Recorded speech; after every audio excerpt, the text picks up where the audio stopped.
मैं तो बस आपको यही सलाह दूँगी कि किसी भी क्वेश्चन को आप छोड़िए मत, किसी भी क्वेश्चन को आप फ्लैग मत कीजिए। सारे क्वेश्चन को आप साथ-साथ में अटेम्प्ट करते जाइए, क्योंकि जिस क्वेश्चन को आप अभी पढ़ के छोड़ रहे हो कि हम बाद में करेंगे, वो क्वेश्चन आपको टफ लग रहा होगा, आप तभी तो छोड़ रहे हो ना, आपको समझ नहीं आ रहा होगा। अब आपने 2-3 बार अभी पहली बार में इस क्वेश्चन को रीड कर लिया, आपने छोड़ दिया उसको। अब 2-3 बार आप लास्ट में रीड करोगे जब आप इसको रिव्यू करने आओगे, तो आप एक क्वेश्चन को इसी एक ही क्वेश्चन में आप बहुत सारा टाइम दे दोगे। हेलो एवरीवन, कैसे हैं आप सब और कैसी चल रही है आपकी स्टडी? आई होप अच्छी चल रही होगी।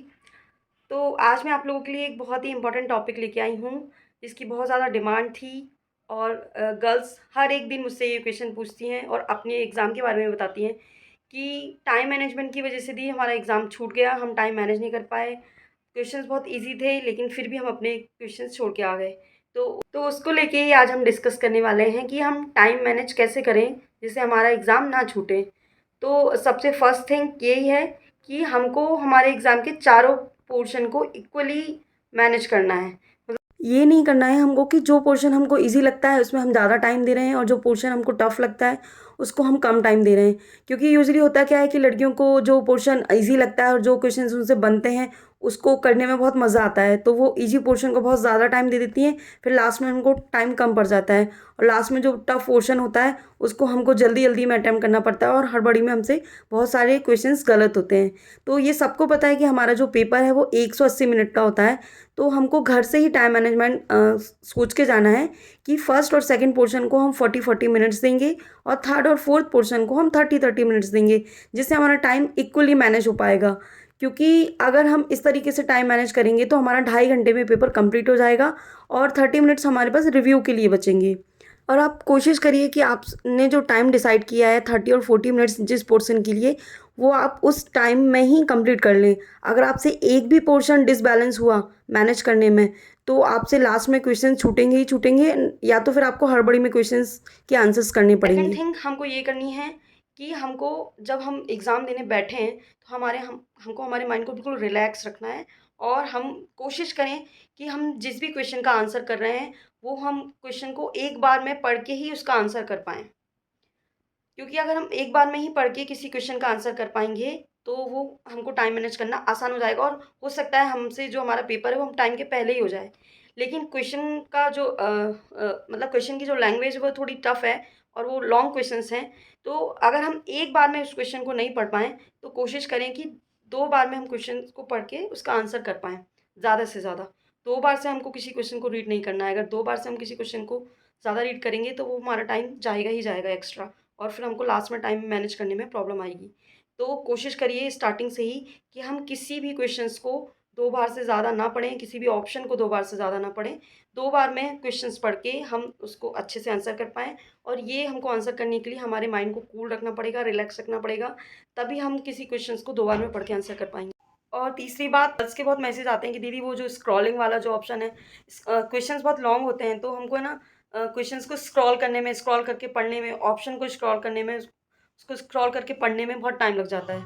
तो उसके लिए मैं आपको सिर्फ़ एक ही टिप दूँगी कि जब भी आप जिस भी क्वेश्चन को रीड कर रहे हो, तो आप माउस पे हमेशा अपना हाथ रखिए। मतलब ऐसे माउस से हटाइए मत हाथ। जैसे आप क्वेश्चन रीड कर रहे हैं और आपने माउस से हाथ हटा लिया, फिर आपने नेक्स्ट ऑप्शन रीड करा, फिर माउस से हाथ हटा लिया, फिर नेक्स्ट ऑप्शन रीड किया, फिर आपने माउस से हाथ हटा के फिर ऐसे नहीं करना है आपको। आपको माउस पे अपना हैंड रखना ही है और स्क्रॉल करके साथ-साथ में रीड करते जाना है और साथ-साथ में स्क्रॉल करते जाना है। तो इससे आपका टाइम बहुत बचेगा। ये ट्रिक आप अपना के देखिए, ये ट्रिक मैंने की है, इसलिए मेरा टाइम मैनेज हो पाया। नहीं तो मेरे भी क्वेश्चन छूटने के बहुत सारे चांसेस लग रहे थे।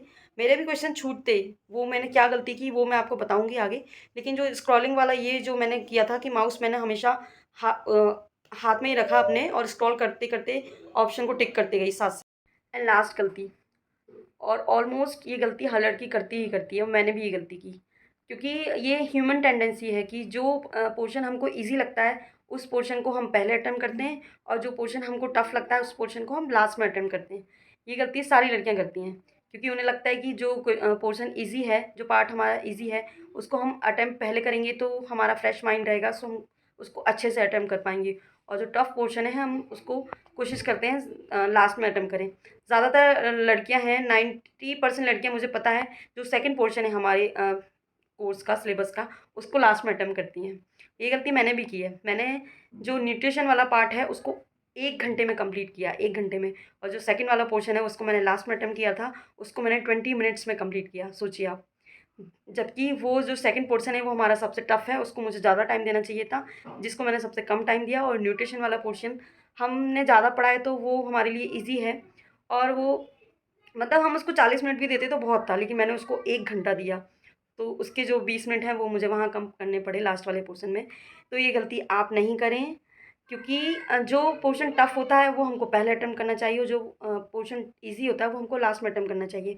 क्योंकि अगर हम टफ़ पोर्शन को जब हम क्वेश्चंस पढ़ना स्टार्ट करते हैं, जब हम एग्ज़ाम देना स्टार्ट करते हैं, तब हमारा जो माइंड है वो फ्रेश होता है और हम उसको सारी चीज़ें क्लियर याद होती हैं। तो उस पोर्शन को अगर हम पहले अटेम्प्ट करेंगे तो उसको हम अच्छे से कर पाएँगे। और मैं ये नहीं कहूँगी कि आप इस क्वेश्चन को पहले अटेम्प्ट करिए, उस पोर्शन को बाद में अटेम्प्ट करिए। मैं आपको सिर्फ़ एक सजेशन दूँगी कि आप क्वेश्चंस को, पेपर को अटेम्प्ट करते टाइम सीक्वेंस में चलिए। ना कोई पोर्शन बाद में, ना कोई पोर्शन पहले, ना ईज़ी बाद में, ना टफ़ पहले, ऐसा कुछ नहीं करना है।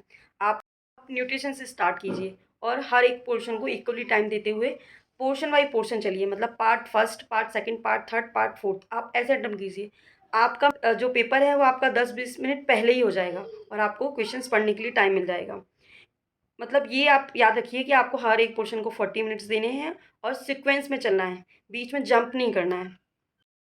कुछ लड़कियों से ये भी मिस्टेक हुई है, कई लड़कियों ने मुझे बताया कि कुछ क्वेश्चन्स थे जो हमने सोचा था, जो उनसे बन नहीं रहे थे, कि हम इनको बाद में करेंगे, और हम उनको छोड़ते गए कि हम बाद में करेंगे, बाद में करेंगे। लेकिन जब एग्ज़ाम कंप्लीट होने वाला था, उनके पास टाइम नहीं बचा था, तो वो क्वेश्चन्स उनसे छूटे ही जो उनसे बन नहीं रहे थे, और उनसे वो क्वेश्चन्स भी छूट गए जो उन्होंने ये सोच के छोड़ दिए थे कि बाद में करेंगे। तो वो लड़कियाँ बहुत सैड थी, मतलब बहुत रो रही थी कि दी क्वेश्चन इतना ईज़ी था, लेकिन हम कुछ क्वेश्चंस सिर्फ इसलिए नहीं कर पाए क्योंकि हम टाइम मैनेज नहीं कर पाए ठीक से। तो उनके लिए मैं एक आपको बताती हूँ कि उसके लिए क्या करना है आपको। उसमें एक फ्लैग करके ऑप्शन है, जब हम एग्ज़ाम देने जाएँगे उसमें फ्लैग ऑप्शन है। जैसे कि हमारे टेस्ट में हम एग्ज़ाम देते थे, उसमें मार्क एज़ रिव्यू करके एक ऑप्शन होता था, उसी टाइप से उसमें एक फ्लैग ऑप्शन है। तो जो भी क्वेश्चंस आपसे नहीं बन रहे हैं उनको आप फ्लैग करते जाइए। फ्लैग ऑप्शन में क्या होता है, अगर आप जिन क्वेश्चंस को आप फ्लैग कर दोगे, तो जब आप सबमिट करोगे ना, तो वो सबमिट करते टाइम जो भी आपने टिक किया है, टिक करके फ्लैग होता है वो, तो उसके मार्क्स आपके अगर सही होंगे तो वो काउंट हो जाएगा। और अगर आपके पास लास्ट में टाइम बचता है, तो जो फ्लैग वाला जो ऑप्शन है वो अलग दिखता है, मतलब जो क्वेश्चंस है वो अलग दिखता है। तो आप उस पे टिक करके उसको आप करेक्ट कर सकते हो बाद में, अगर आपके पास टाइम है तो। और अगर आपके पास टाइम नहीं बचा, आपका ऑटोमेटिक सबमिशन हो जाता है एग्ज़ाम का, तो जो भी ऑप्शंस आपने फ्लैग करके टिक किए थे, अगर वो करेक्ट होंगे तो उसके मार्क्स आपको मिल जाएँगे। ये आपको कोई नहीं बताएगा, ये मैंने आपको पर्सनली बताया है पहली बार, कि फ्लैग ऑप्शन को अगर हम टिक करके रखते हैं और अगर ऑटोमेटिक हमारा पेपर सबमिट हो जाता है तो उसके मार्क्स हमको मिलते हैं। तो इसलिए आप जो कोई भी क्वेश्चन छोड़े नहीं, उनको फ्लैग करते जाइए, और लास्ट में आपके पास टाइम है तो आप 2 ऑप्शन में से सही चूज़ करके उसको करेक्ट कर सकते। मैं तो बस आपको यही सलाह दूँगी कि किसी भी क्वेश्चन को आप छोड़िए मत, किसी भी क्वेश्चन को आप फ्लैग मत कीजिए। सारे क्वेश्चन को आप साथ-साथ में अटेम्प्ट करते जाइए, क्योंकि जिस क्वेश्चन को आप अभी पढ़ के छोड़ रहे हो कि हम बाद में कर लेंगे, वो क्वेश्चन आपको टफ़ लग रहा होगा, आप तभी तो छोड़ रहे हो ना, आपको समझ नहीं आ रहा होगा। अब आपने 2-3 बार अभी पहली बार में इस क्वेश्चन को रीड कर लिया, आपने छोड़ दिया उसको। अब 2-3 बार आप लास्ट में रीड करोगे जब आप इसको रिव्यू करने आओगे, तो आप एक क्वेश्चन को इसी एक ही क्वेश्चन में आप बहुत सारा टाइम दे दोगे। तो यहीं पे भी आपका टाइम मैनेजमेंट गड़बड़ हो जाएगा। फिर जब लास्ट टाइम में जब हमारे पास जब आधा घंटा या 15 मिनट बचते हैं ना, तो हमारा दिमाग काम करना बिल्कुल बंद कर देता है। हमको कुछ समझ में नहीं आता और हमारे बहुत सारे क्वेश्चन छूटे हुए हों उस टाइम, तो बिल्कुल हमारे दिमाग में बिल्कुल हड़बड़ी हो जाती है। हमको कुछ समझ में नहीं आता, हम किस क्वेश्चन को अटेम्प्ट करें, किसको छोड़ें। हमने कुछ क्वेश्चंस फ्लैग में भी डाले हुए हैं, उनको भी हमको रिव्यू करना है। तो हमारा माइंड है ना बिल्कुल स्टक हो जाता है। तो इसलिए मैं आपको बस यही बोलूँगी कि स्टार्टिंग से ही टाइम मैनेज करके चलिए और सारी क्वेश्चन साथ-साथ में अटेम्प्ट करते जाइए, कोई भी क्वेश्चन मत छोड़िए। जो जो समझ आपकी उस टाइम बन रही है ना क्वेश्चंस को सॉल्व करने में, वो समझ आपकी लास्ट में नहीं बनेगी। आप और आपका दिमाग खराब हो जाएगा, तो ओ जिस क्वेश्चन में आप पहले कन्फ्यूज़ हो रहे हैं, उस क्वेश्चन में आप बाद में भी कन्फ्यूज़ होंगे। तो इससे अच्छा है कि आप इसको यहीं के यहीं सबमिट कर दीजिए कन्फ्यूज़न में। बाद के लिए मत रखिए, बाद में तो और कुछ समझ में नहीं आएगा आपको। ओके। तो आपको जो भी कुछ डाउट्स हैं, कुछ क्वेश्चंस हों तो आप कमेंट्स में पूछ लीजिए। तब तक के लिए बाय बाय।